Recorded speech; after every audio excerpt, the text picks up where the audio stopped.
Commander Vexala stood on the observation deck of Training Station Kepler 7 and watched the new recruits file into the assembly hall below her. Her forearms crossed in a pattern that indicated both authority and skepticism as she observed the latest batch of candidates for the Galactic Coalition Defense Force. The purple scales along her neck rippled with displeasure when she spotted the humans among the group. 6 months had passed since humanity received admission to the Coalition, and Vexala still questioned the wisdom of that decision. The humans looked so fragile compared to the other species present in the hall. There were Goroth warriors standing merely 8 feet tall with muscles that could crush steel. There were crystalline Luxon scouts whose bodies could refract energy weapons. There were phase-shifting wraiths who could move between dimensions to avoid attacks. And then there were the humans. Marcus Webb stood among a cluster of recruits near the back of the formation, and everything about him screamed average. He measured perhaps 5 feet and 10 inches in height with a build that suggested neither exceptional strength nor remarkable speed. His brown hair was cut short in a military style, and his brown eyes scanned the room with what appeared to be mild curiosity, rather than the fierce determination she saw in the elite candidates. He wore the standard gray recruit uniform and carried himself with a posture that was neither slouched nor rigid. Vexala activated her datapad and pulled up his file while she waited for the ceremony to begin. The information displayed made her frown deepen across her scaled features. Marcus Webb, age 26, human male from the North American continent of Earth. Basic infantry training completed at a facility called Fort Benning. No combat decorations listed, no special qualifications noted. Assignment history showed 2 years of service in something called the Army before volunteering for coalition duty. The file was remarkably sparse compared to the detailed records provided by other species. She made a note to question the human liaison about their record-keeping practices, and then turned her attention to the assembly as Admiral Corvin began his welcome speech. The next 3 weeks passed in a blur of training exercises and combat simulations that confirmed Vexala's initial assessment of the human recruit. Marcus struggled in the advanced gravity chamber where other species moved with ease. He finished last in the endurance runs, despite humans supposedly having decent stamina according to their species profile. His marksmanship with plasma weapons was adequate, but never exceptional. He spoke rarely, and when he did, his voice carried a soft quality that seemed ill-suited for the harsh realities of military service. Creether was a Goroth warrior who stood 7.5 feet tall, with red-tinged skin that marked him as coming from a prestigious military bloodline, and he made no secret of his contempt for the human in their training squad. Why did the Coalition even accept such a weak species? Creether demanded during a break between exercises while Marcus sat quietly nearby cleaning his weapon. They have no natural armor and no enhanced strength, and their reflexes are barely adequate. A Luxon named Shira chimed in with her crystalline voice carrying across the rest area. The humans claim they are adaptable, but I have seen nothing to support this assertion. Marcus looked up from his weapon maintenance and met their gazes with an expression that Vexala found difficult to read. It was not anger or shame, but something else entirely that she could not quite identify. He returned to his work without offering any defense of himself or his species. Vexala found the calm response more unsettling than if he had argued or shown emotion. During the 4th week of training, she assigned the recruits to squad-based tactical scenarios designed to test their ability to work as a cohesive unit under pressure. Marcus ended up in a squad with Creether and Shira, along with 2 other elite candidates from species known for their combat prowess. The scenario involved clearing a mock space station of hostile targets while avoiding civilian casualties and maintaining structural integrity. It was a standard exercise that most squads completed within 40 minutes. Vexala watched from the control room as the squad moved through the first 3 sections with textbook precision. Creether took point with his massive frame, absorbing simulated weapons fire while Shira used her crystalline form to reflect energy back at targets. The other two candidates provided covering fire and tactical support. Marcus moved with the group, but seemed to contribute little to their success. He fired when appropriate and followed orders, but showed no initiative or creative thinking. Then the scenario shifted into its difficult phase, where the simulation introduced a hostage situation in a room with multiple entry points and limited visibility. Creether immediately began planning a frontal assault that would rely on his natural durability to draw fire while the others flanked. Shira suggested using her reflective abilities to blind the hostage-takers with concentrated light bursts. Marcus spoke for the first time during the exercise, and his voice remained as calm and soft as always. The third ventilation shaft connects to the room's northwest corner and opens behind their position. Creether turned to glare at the human. "We are warriors, not maintenance workers, and your suggestion is beneath our dignity. It would save the hostages and minimize casualties," Marcus replied without any change in his tone. Vexala leaned forward in her observation chair, because something in the human's eyes had changed even though his voice remained steady. There was a quality to his stillness that reminded her of something she could not quite place. The squad ignored Marcus's suggestion and proceeded with Creether's plan, which resulted in 2 simulated hostage deaths and moderate damage to the station structure. They passed the scenario, but their performance ranked in the lower third of all squads that cycle. During the debriefing, Vexala mentioned the alternative approach suggested by Marcus and asked why it had been dismissed. Creether responded with obvious disdain. "We are training to be coalition warriors and not technicians crawling through ducts like vermin." The objective was to save the hostages and complete the mission, Vexala said while her scales rippled with displeasure. Pride that costs lives is not a warrior's virtue. She dismissed the squad, but asked Marcus to remain behind after the others left. "Why did you not argue harder for your plan?" She asked him directly. Marcus looked at her with those steady brown eyes and said, "They were not ready to listen, and arguing wastes time that could be used preparing for when they are ready. You seem very calm about being dismissed by your squadmates," Vexala observed. "Being underestimated is not always a disadvantage," Marcus said, and something about the way he said it made Vexala's scales prickle with an instinctive wariness she did not understand. She studied his file again that evening and found herself increasingly frustrated by the lack of detail.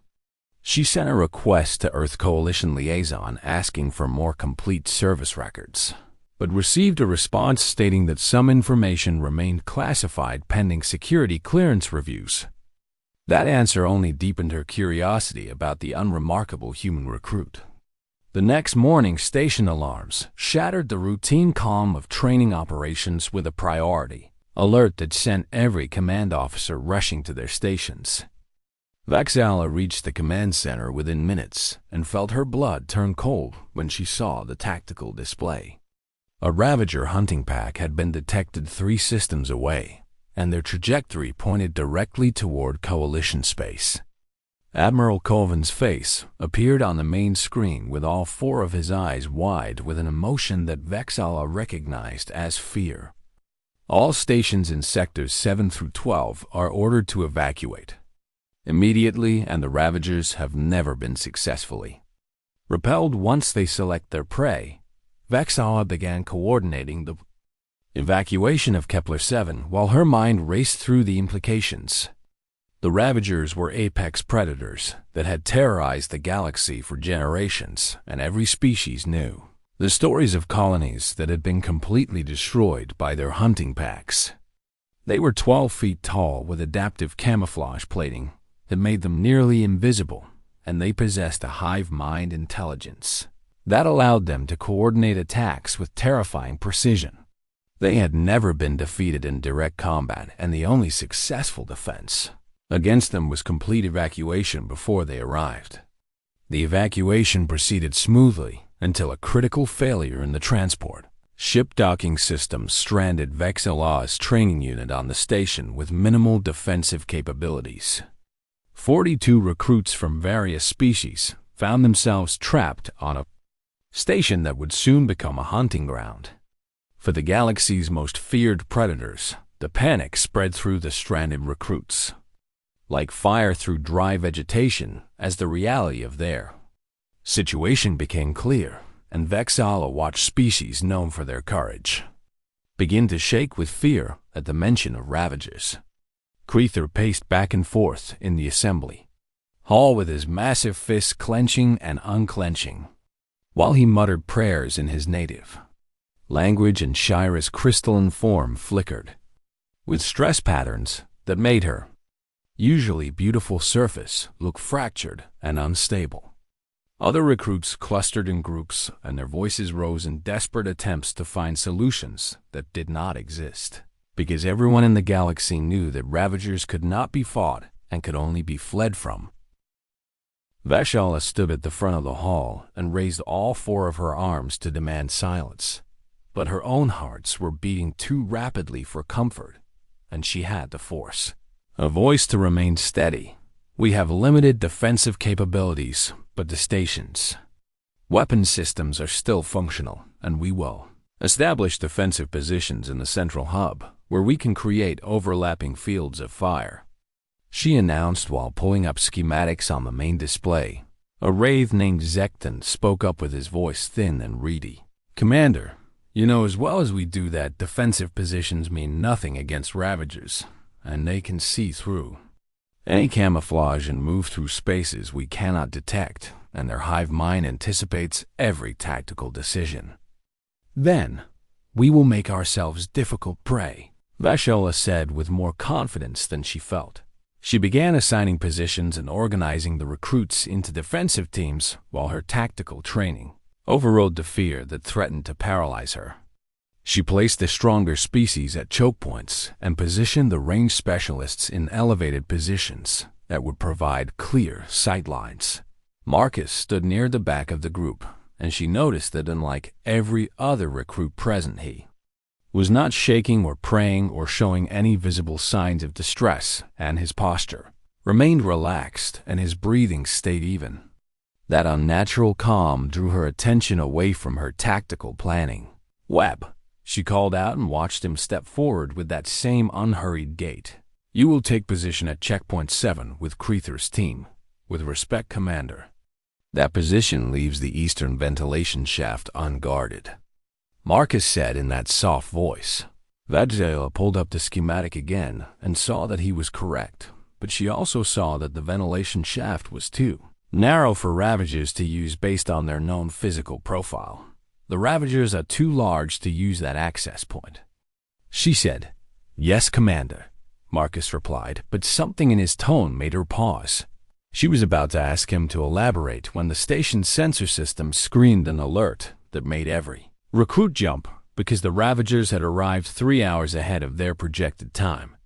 "They are already here," someone whispered, and the fear in those words spread like a contagion. Vexala ordered everyone to their positions, and the recruits scattered to their assigned locations while she pulled up the external camera feeds, and her scales went rigid with horror at what she saw.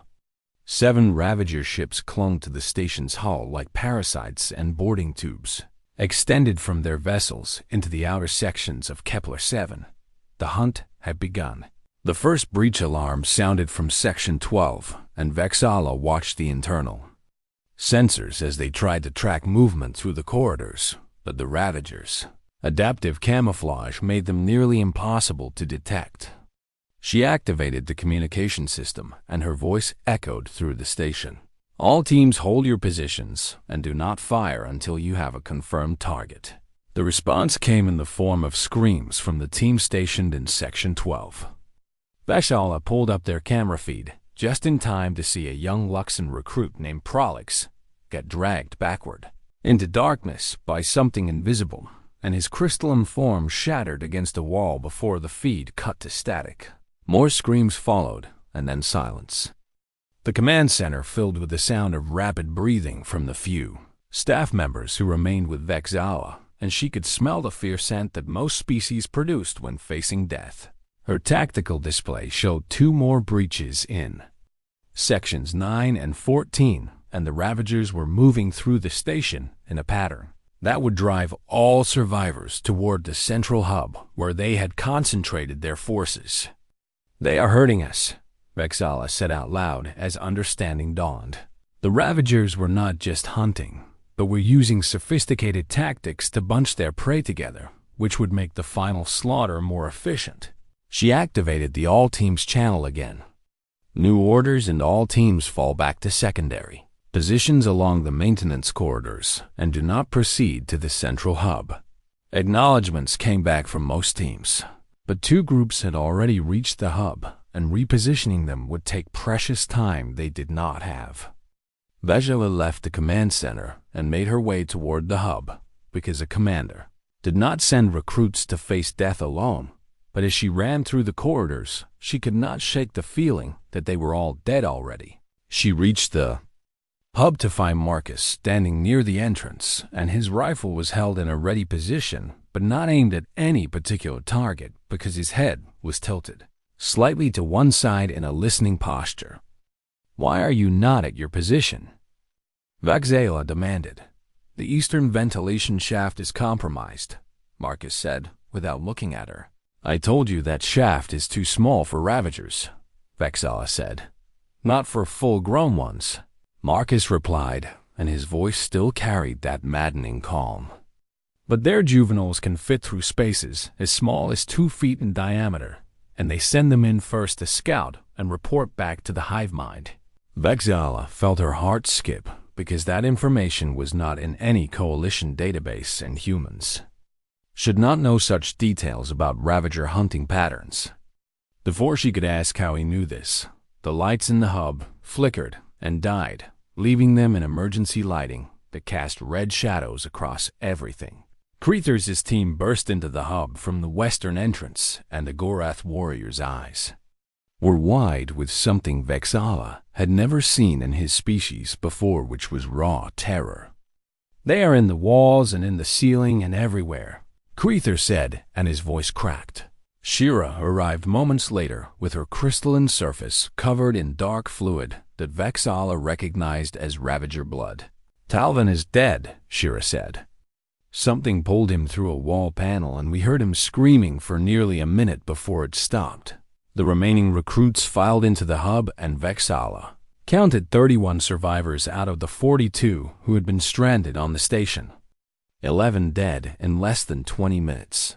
She opened her mouth to issue orders, but the words died in her throat when every single light in the hub went dark and plunged.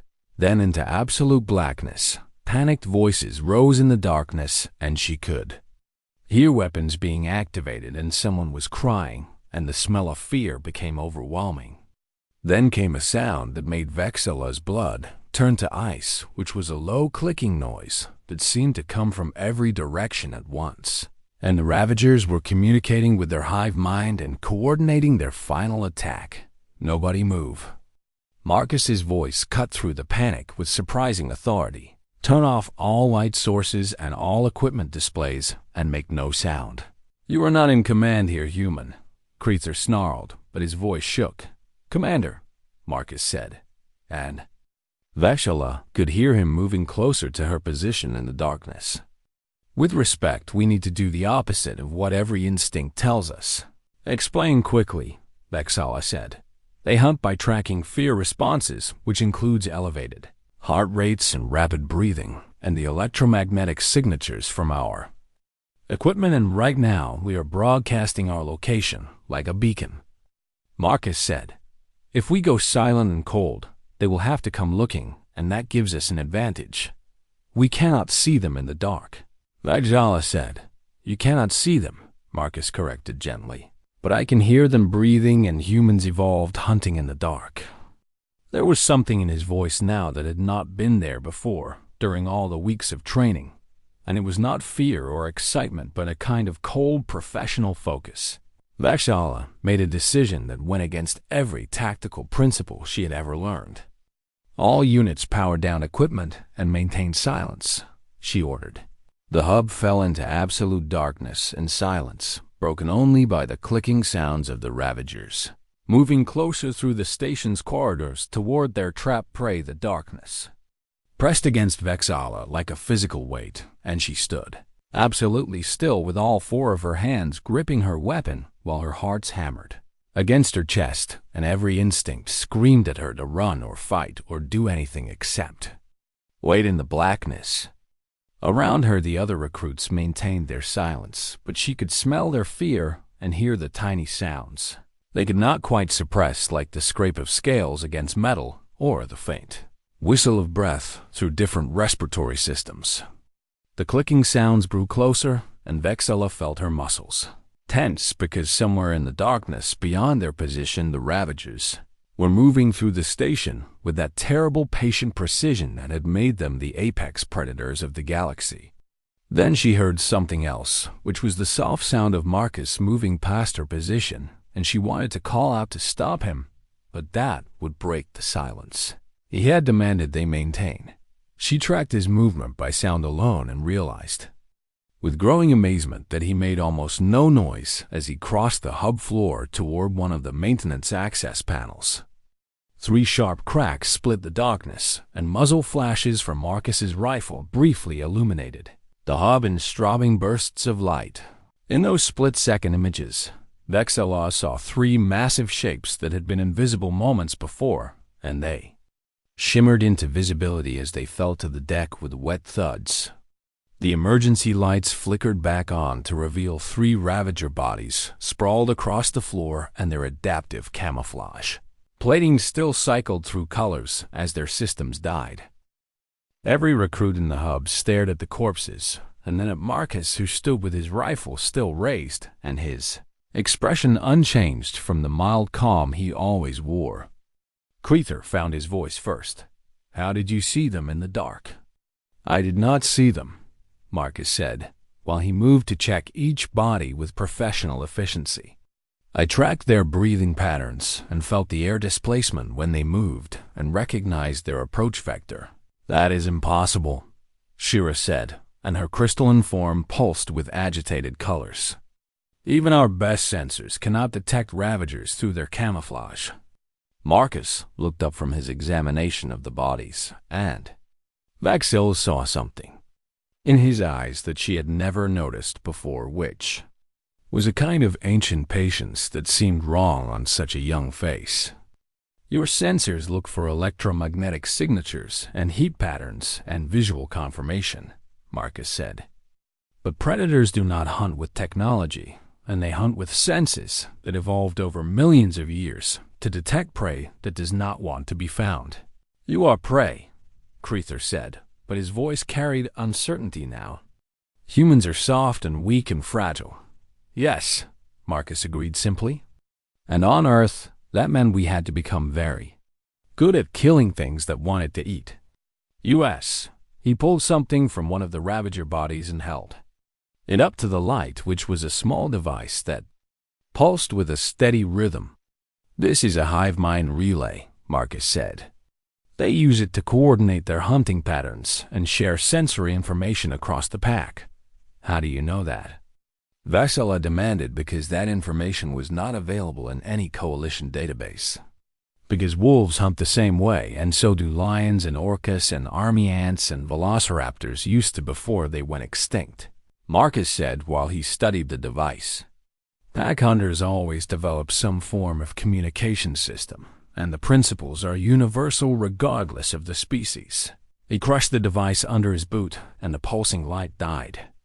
"That will confuse them for a few minutes," Marcus said.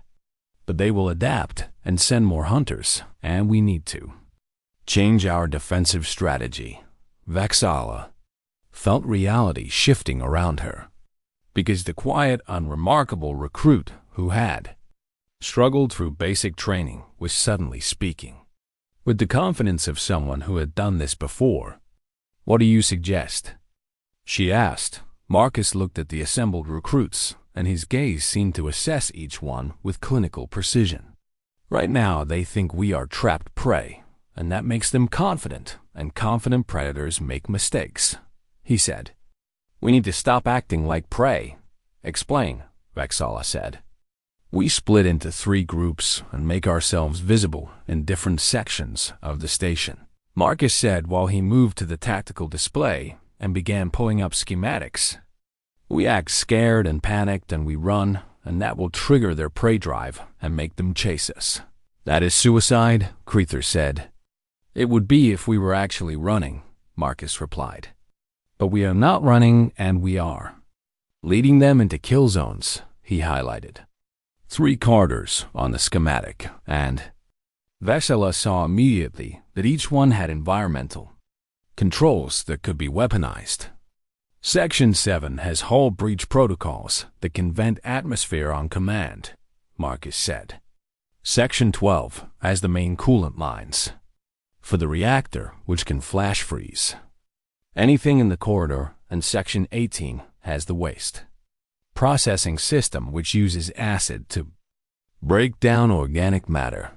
Vexala stared at the human and wondered how he had memorized the station's environmental systems in such detail when most recruits barely knew how to navigate between their quarters and the training halls. You are suggesting we use the station itself as a weapon, she said.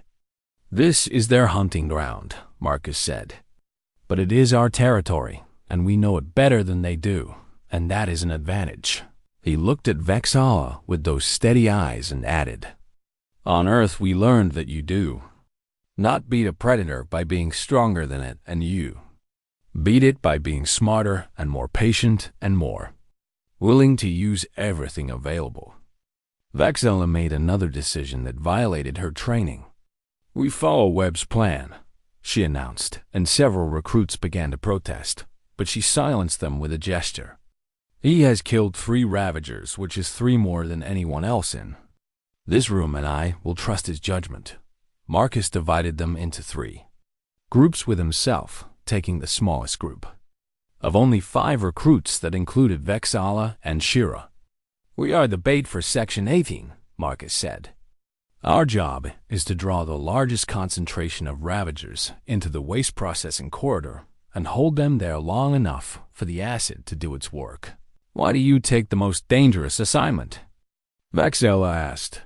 Because I know how to make myself look like easy prey, Marcus said with a small smile that did not reach his eyes. The 3 groups moved out to their assigned positions, and Vexala found herself following Marcus through the maintenance corridors while he moved with a confidence that seemed at odds with his earlier performance during training. You have been hiding your capabilities, she said as they walked. No, Commander, Marcus replied. I have been learning your tactics and your weapons and your technology, and now I am applying what I learned. They reached Section 18, and Marcus positioned each member of their small group with careful attention to sight lines and escape routes. When the Ravagers come, you will see me panic and run, Marcus said. Do not follow me and do not try to help me, and wait for my signal and then run for the exit as fast as you can. What will you do? Shira asked. I will do what humans do best, Marcus said. I will survive. He moved to the center of the corridor and activated his communicator so that his voice would broadcast through the station's emergency channel. This is Webb, he said, and his voice had changed to sound young and frightened.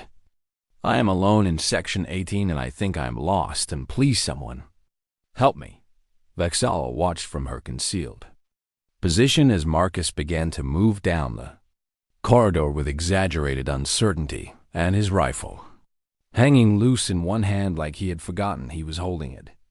The transformation was remarkable because he no longer moved like a soldier, but like someone who was terrified and lost and vulnerable. 5 minutes passed with no response, and then Vexala heard the clicking sounds that meant the Ravagers were coming. Marcus must have heard them too, because he stopped walking and turned in a slow circle like he was trying to identify where the sound was coming from, and his face showed convincing fear. The first Ravager shimmered into visibility 20 feet behind him, and its 12-foot frame moved with liquid grace as it approached its prey. Marcus turned and saw it, and his eyes went wide, and he dropped his rifle with a clatter that echoed down the corridor. Then he ran. He ran away from Vexala's position toward the far end of the corridor where the waste processing systems were located, and behind him more Ravagers appeared as the Hive Mind committed additional hunters to what looked like an easy kill. Vexala counted 8 of them pouring into the corridor, and their camouflage systems dropping away as they focused entirely on the running human. Marcus reached the end of the corridor and turned to face the approaching predators, and he raised his hands in a gesture that looked like surrender. The lead Ravager was 10 feet away when Marcus's hand dropped to his belt and pulled something free. His voice came through the communicator with no trace of fear. Now, Vexala hit the emergency release for the waste processing system, and every panel in the corridor's walls split open to spray industrial-grade acid into the enclosed space. She ran for the exit with Shira beside her, and behind them she heard sounds that she would remember in nightmares, which was the sound of Ravagers screaming as the acid ate through their adaptive plating. They burst through the emergency door, and Vexala sealed it behind them, and then turned to look through the reinforced window. The corridor was a nightmare of melting bodies and corroding metal, but Marcus was not visible among the carnage. "Where is he?" Shira whispered. The other 2 teams reported similar success with their traps, and the station fell into an uneasy quiet as the surviving Ravagers withdrew to regroup and reassess their prey. Vexala gathered the remaining recruits in the command center where they could monitor the station's corridors and count their losses, which now stood at 14 dead with 28 survivors. Marcus stood near the tactical display and used a medical kit to treat the chemical burns on his arms where the protective foam had not fully covered his skin. And he worked with the same calm efficiency that he brought to everything. Creether approached him with his massive frame radiating confusion and anger, and something else that might have been respect. "You are not what you appeared to be," the Gorth warrior said. "I am exactly what I appeared to be," Marcus replied, while he wrapped synthetic skin over a particularly bad burn. "You just did not understand what you were looking at. Explain yourself, human," Creether demanded. Marcus finished treating his injuries and looked up at the towering warrior with eyes that held no challenge or aggression, but also no submission. "Every species in the Coalition evolved on worlds that shaped them for specific roles," Marcus said. "The Gorth come from a high-gravity world, and that made you strong, and the Luxon evolved on a world with intense radiation, and that made you able to process energy. And the Wraith developed phase shifting to escape predators on your homeworld." He gestured at the tactical display, showing the carnage in Section 18. "Humans evolved on a world where almost everything wanted to kill us," Marcus continued. "We had no natural armor and no enhanced strength and no special abilities. And so we developed something else, which was the ability to think and adapt and refuse to die." Shira moved closer, and her crystalline surface showed colors that indicated intense curiosity. "But you struggled in training," she said. "You were slow and weak, and you made mistakes." "I was learning," Marcus said simply. Human training doctrine emphasizes learning the basics first and then building on that foundation. And I needed to understand Coalition weapons and tactics and technology before I could apply my own training. Vexala felt pieces clicking into place in her mind as she finally understood what she had been watching for weeks. "Your file was incomplete," she said. "What did it not tell me about your background?" Marcus looked at her for a long moment, and something passed behind his eyes that might have been reluctance. "My unit on Earth was called Special Operations," he said. "We trained for situations where conventional forces would fail and where the mission required soldiers who could adapt to any environment and any enemy." He pulled up his personnel file on the display and entered a command. sequence that unlocked sections that had been classified. The new information that appeared made Vexala's scales go rigid because Marcus's actual service record was nothing like the sparse document she had reviewed before. Arctic warfare specialist with 3 deployments to the polar regions where temperatures could kill an unprotected human in minutes. Jungle operations expert with 2 years spent in rainforest environments, hunting insurgents through terrain so dense that visibility dropped to a few meters. Desert survival instructor certified to operate in conditions that exceeded 50 degrees Celsius. Urban combat veteran with experience clearing hostile buildings in cities where every window and doorway could hide death.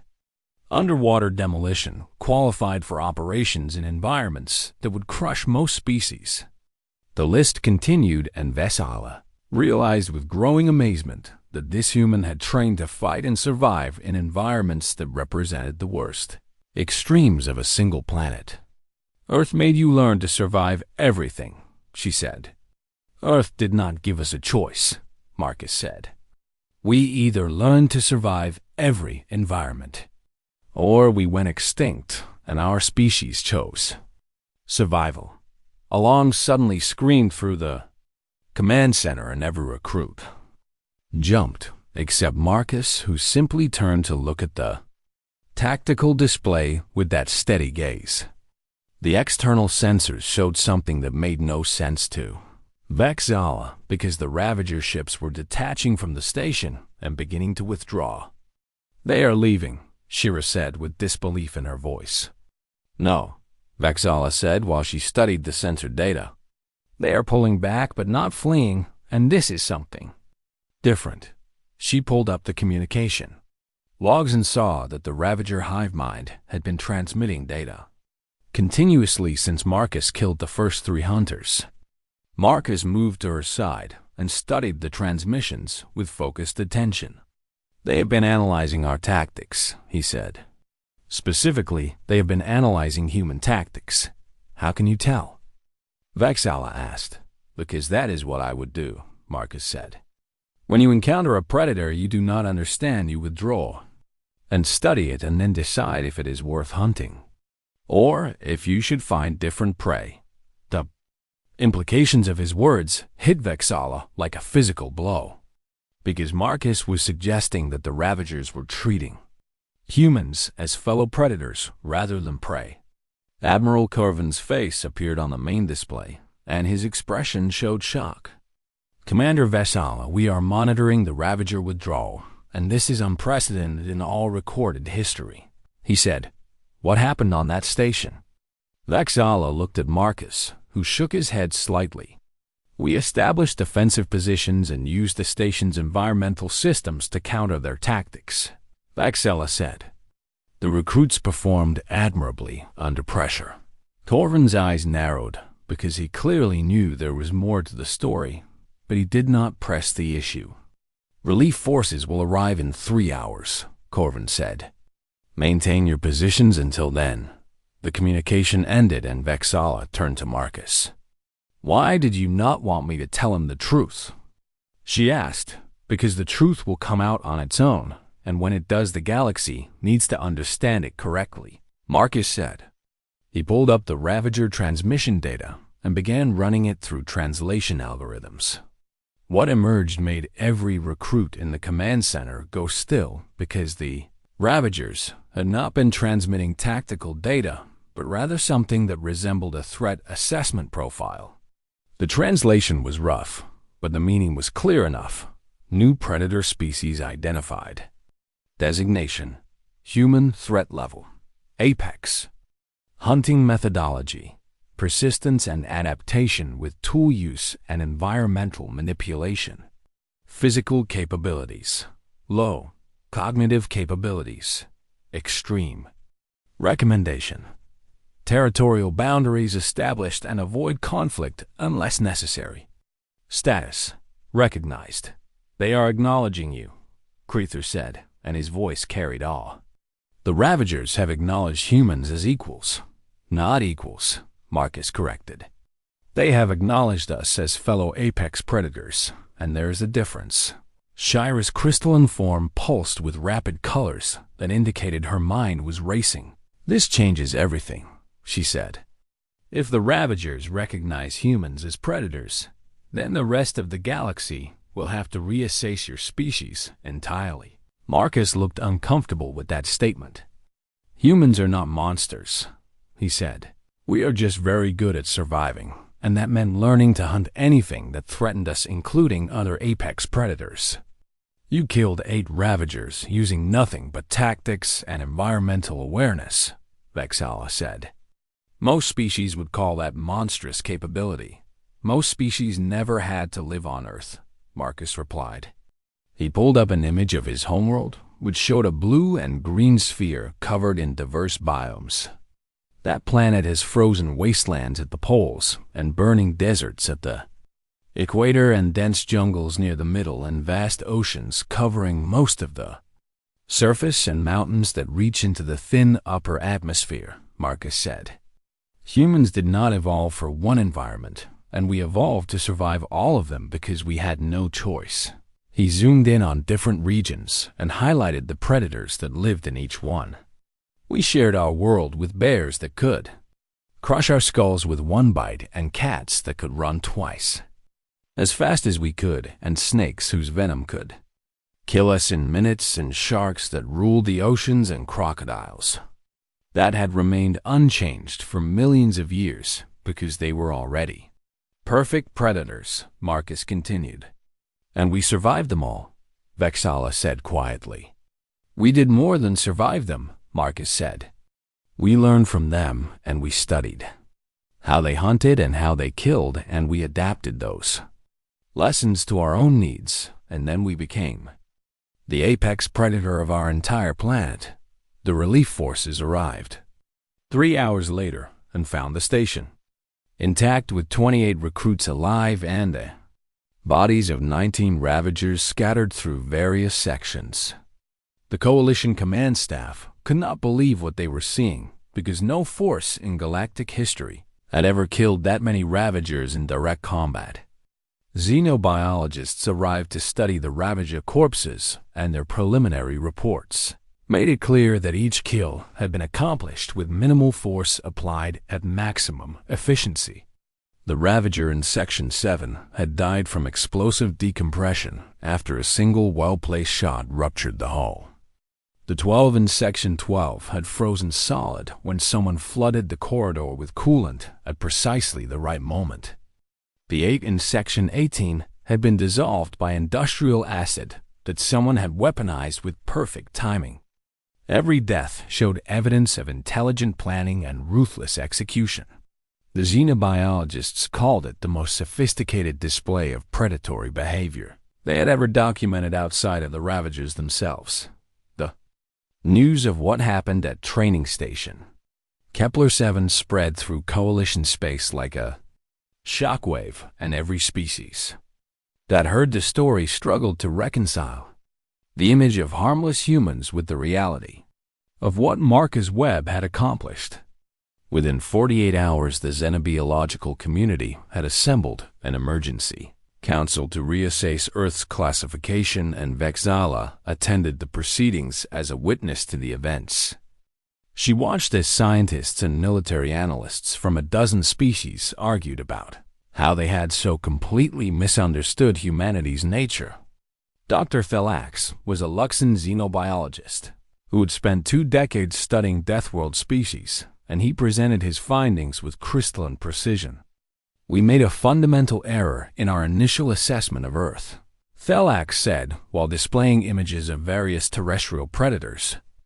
"We classified it as a marginal death world based on its relatively stable climate and abundant resources.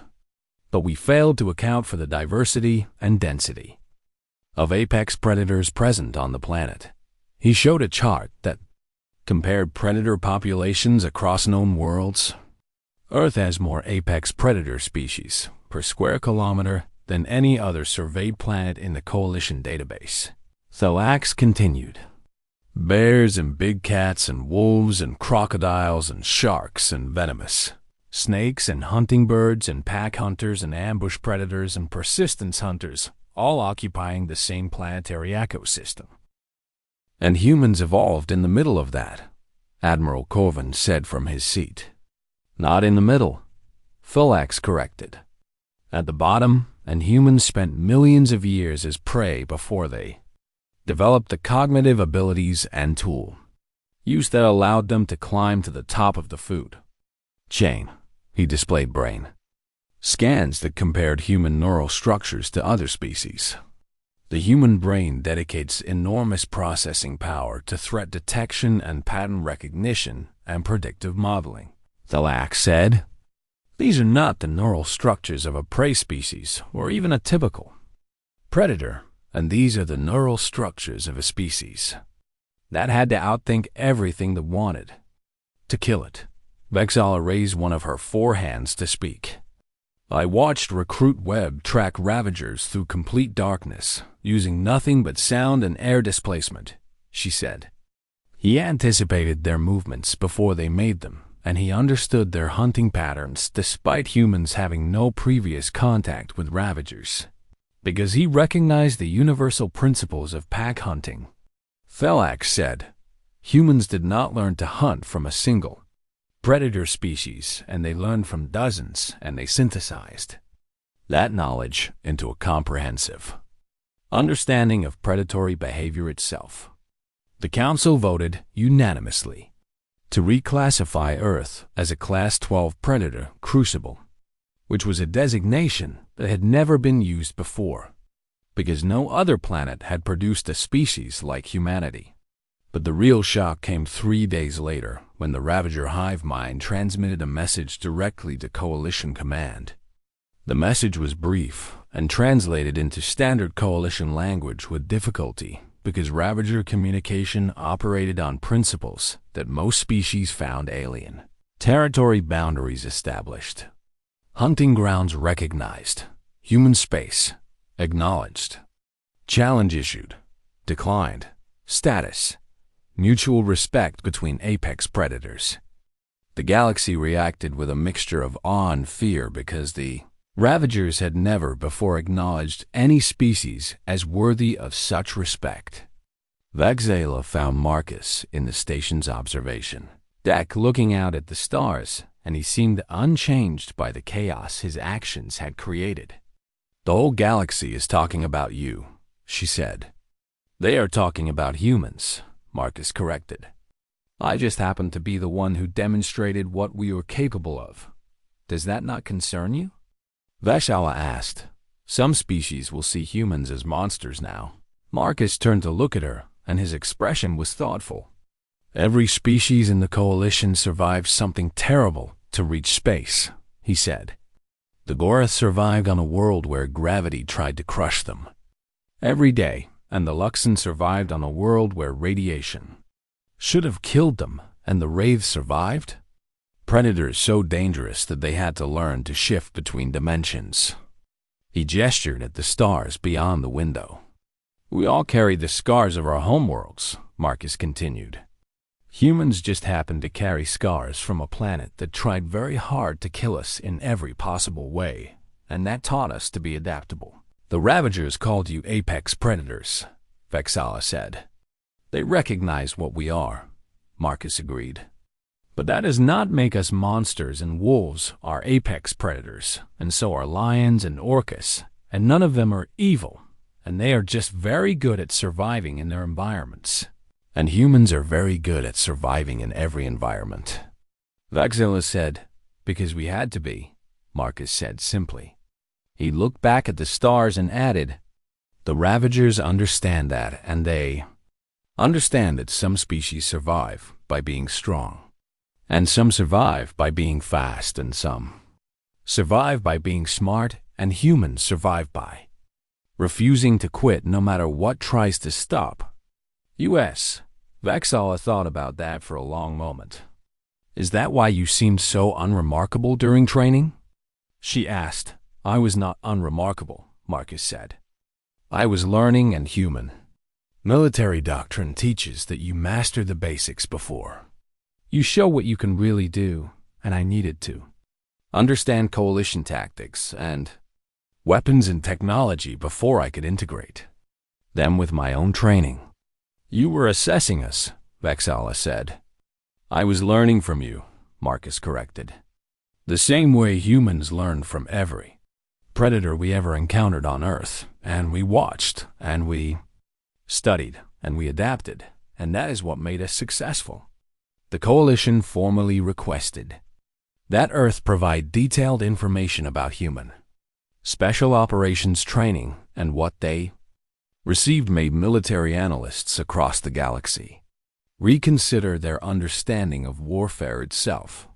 Human soldiers trained in Arctic wastelands where temperatures dropped to -40 degrees, and they trained in jungles where visibility fell to a few meters, and they trained in deserts where heat exceeded 50 degrees, and they trained underwater and in mountains and in cities.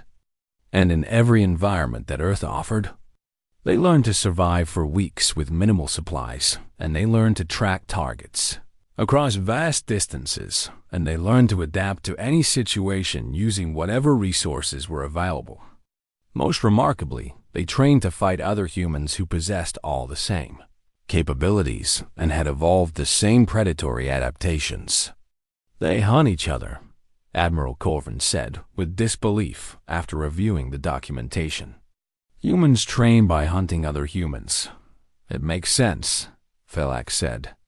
If you are the apex predator on your world, then the only worthy training opponent is another member of your own species.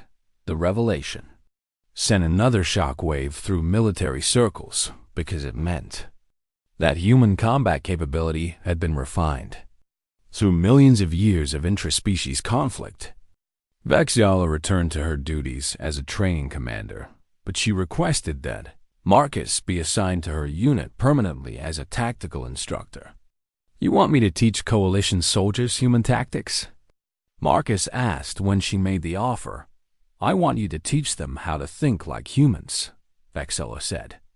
The galaxy has spent too long relying on natural advantages like strength, or speed, or special abilities, and humans have shown that intelligence and adaptability and persistence can overcome any natural advantage. Marcus accepted the position, and within months a new training doctrine began spreading through Coalition forces that emphasize flexibility over specialization and adaptation over fixed tactics.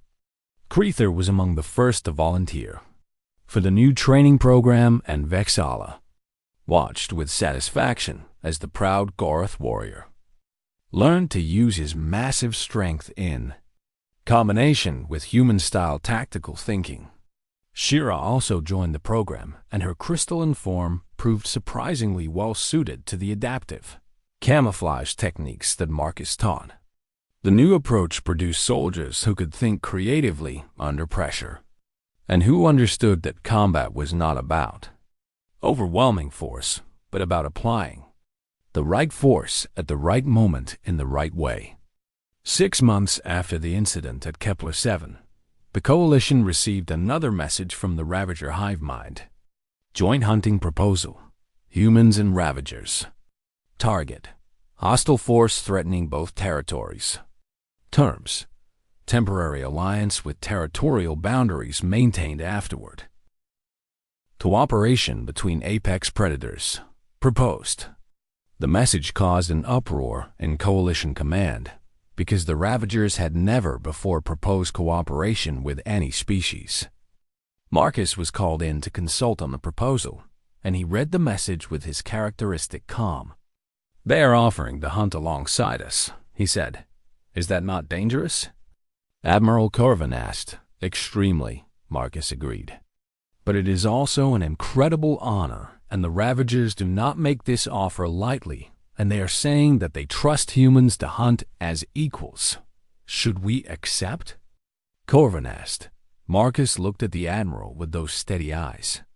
"That depends on whether the Coalition is ready to accept what humans really are," he said. "We are not the harmless species you thought you were admitting 6 months ago, and we are apex predators from a world that tried very hard to kill us, and we survived by learning to hunt anything that threatened us, including other apex predators, Corvin said. Especially other apex predators, Marcus corrected.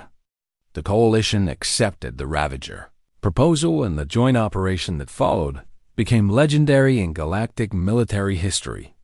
Humans and Ravagers working together proved to be a combination that no hostile force could withstand because they approached combat from similar philosophical foundations with different tactical implementations.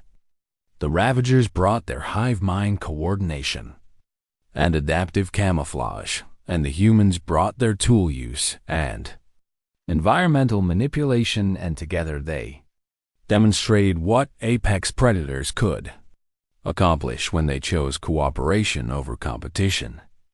Vexella watched it all unfold and marveled at how much the galaxy had changed in such a short time. She thought back to that first day when she had looked at Marcus Webb and seen only an unremarkable human who seemed unsuited for military service. Now she understood that she had been looking at something far more dangerous than any warrior from any species she had ever encountered. She had been looking at the product of 2 million years of evolution on a planet that refused to let humans survive easily, and that had forced them to become the most adaptable and persistent predators the galaxy had ever known. And the truly terrifying part was that Marcus was not exceptional among his species. He was just an average human who happened to demonstrate what his entire species was capable of when they stopped being polite and started being what Earth had made them. The observation deck became Vexalla's favorite place to think, and she often found herself standing there looking at the blue and green sphere of Earth visible in the distance. It looked so peaceful from space with its swirling white clouds and vast blue oceans. But now she knew the truth about that beautiful planet. Earth was not a paradise. Earth was a forge where a species had been hammered and shaped and tempered by 2 million years of fighting to survive against impossible odds. And the humans who emerged from that forge were not monsters. They were survivors who had learned that the only way to guarantee survival was to become the thing that nothing else wanted to hunt. The galaxy would never make the mistake of underestimating humanity again, and the Ravagers had paid them the highest compliment that one apex predator could offer another. They had acknowledged human territory and declined the challenge and recognized them as equals in the eternal hunt for survival. That recognition meant more than any military alliance or diplomatic treaty, because it was an admission from the galaxy's most feared predators that humans had earned their place at the top of the food chain, not through strength or speed or special abilities, but through intelligence and adaptability and the simple stubborn refusal to quit no matter what tried to stop them. Those were the traits that Earth had bred into humanity over millions of years of struggle.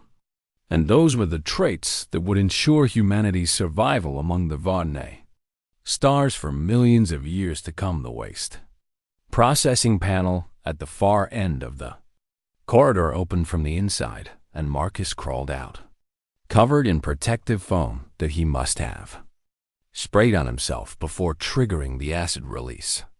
He stood up slowly and looked directly at the window where Vexella watched, and his expression was still that same maddening calm as he gave her a small nod.